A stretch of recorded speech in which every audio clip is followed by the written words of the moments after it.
আমার 2 বাচ্চাই অসুস্থ, কিন্তু যেই একটু সুস্থ হয়েছিল মোটামুটি এখন আবার অসুস্থ। একটা বেডে 3জন 4জন করে থাকা সম্ভব?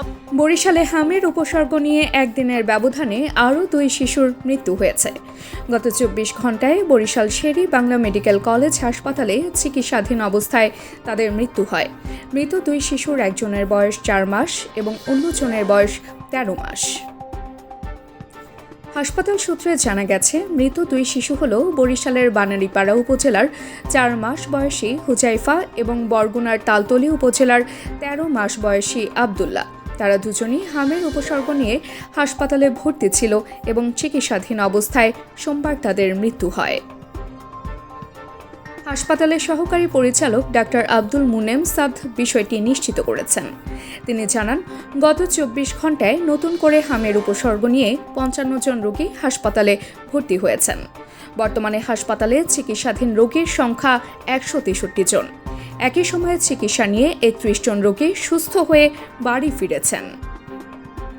একটু সুস্থের দিকে আয়, তারপরে এই যে আবার নতুন বাচ্চাগুলো ঢুকাই দিয়ে ওই বাচ্চাগুলো আবার অসুস্থ বান, আর এই অসুস্থ রুগী ঢুকাই দিয়ে সুস্থর দিকে যায়, আবার এই অসুস্থ রুগীরে ঢুকাই দেয়, এতে তো আরো অসুস্থ হয় মানুষ।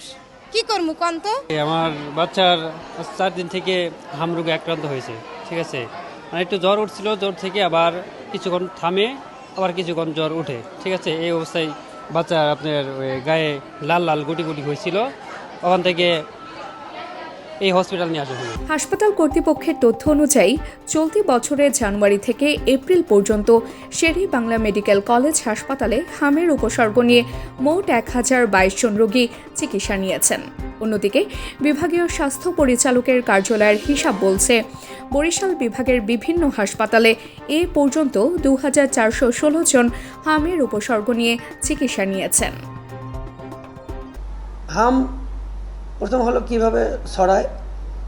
আমরা যদি হামের বিস্তার অথবা হামের ট্রান্সমিশন, মোড অফ ট্রান্সমিশন যদি আমরা বন্ধ করতে পারি তাহলে ছড়াবে কম। নাম্বার 2, হাম ছড়া হলো হাসি-কাশির মাধ্যমে। একটা রোগাক্রান্ত শিশু বা একটা পেশেন্ট যদি হাসি-কাশি দেয়, তার যে হাসি-কাশির সাথে ড্রপলেট ইনফেকশন, ওই জীবাণুটা সর্দি কাশির ড্রপলেটের সাথে ভাসতে ভাসতে আশেপাশের শিশুদের বা ভালনারেবল যারা তাদের আক্রান্ত করে। এদিকে স্বাস্থ্য অধিদপ্তরের আগের 24 ঘন্টার তথ্য অনুযায়ী হামের উপসর্গে আক্রান্ত হয়ে বিভাগ জুড়ে 3000-এর বেশি মানুষ চিকিৎসা নিয়েছেন বলে জানা গেছে। বরিশাল শের-ই বাংলা মেডিকেল কলেজ হাসপাতালের পরিচালক ব্রিগেডিয়ার জেনারেল ডাক্তার AKM মশিউল মুনির জানান, মার্চ মাসে হামের প্রকোপ ভয়াবহ আকার ধারণ করলেও বর্তমানে তা কিছুটা কমতির দিকে রয়েছে।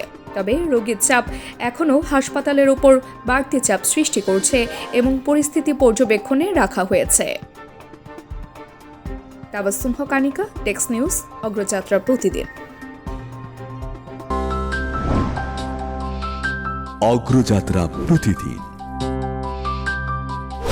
নির্ভীক প্রত্যয়ে উজ্জীবিত।